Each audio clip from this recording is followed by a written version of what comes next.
Opisyal na binuksan ang Orchidarium Cafe and Restaurant at PWD Livelihood Center kahapon, ika-18 ng Marso sa Baguio Orchidarium.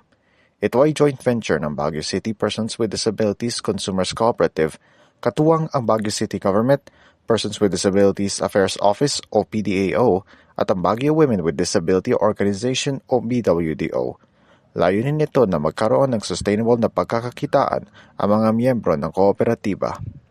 Bago ang pagbubukas ng cafe ay sumailalim muna sa pagsasanay ang mga miyembro sa tamang pagpapatakbo ng negosyo at iba pang kasanayan tulad ng barista sa ilalim ng Technical Education and Skills Development Authority o TESTA ng Cordillera. Sa kasalukuyan, meron ng mga PWD na nakakuha ng National Certificate 2 o NC2 at Financial Assistance. Dahil sa mga naibigay na pagsasanay at tulong pinansyal, inaasahan na ang bagong Orchidarium Cafe ay uunlad para sa mga PWD.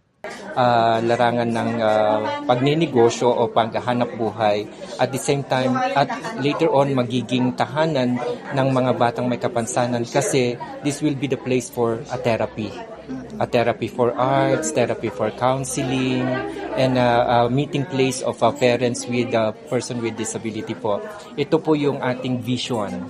Ang Orchidarium Cafe ay pinili bilang isang mas matatag na livelihood program bilang tugon sa resulta ng mga nakaraang livelihood programs. Mahigit 1 taon itong binagawa, kung saan binigyan din ito ng mga modernong kagamitan at muebles mula sa lokal na gobyerno. Lahat ng pondo o kikitain ng negosyo ay mapupunta sa mga PWD. Sa akin, if properly managed, so siguro titignan namin na baka makakuha pa tayo na siguro additional 50 square meters para lumaki lalo. Kasi ang gusto nating pandito is a very unique experience na ang ating mga customers will really appreciate yung food, yung experience, and at the same time, relationship with our PWDs. Bukod sa oportunidad para sa mga PWD na magkaroon ng trabaho at magsilbing tahanan para sa kanila, magbibigay din ito ng ligtas at inclusive na espasyo para sa sining at sa therapy.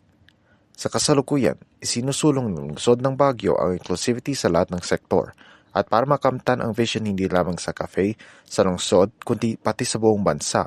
Alalahanin na ang sektor ng mga PWD ay protektado ng international at lokal na batas, kung saan pinagbabawal ang diskriminasyon sa mga PWD.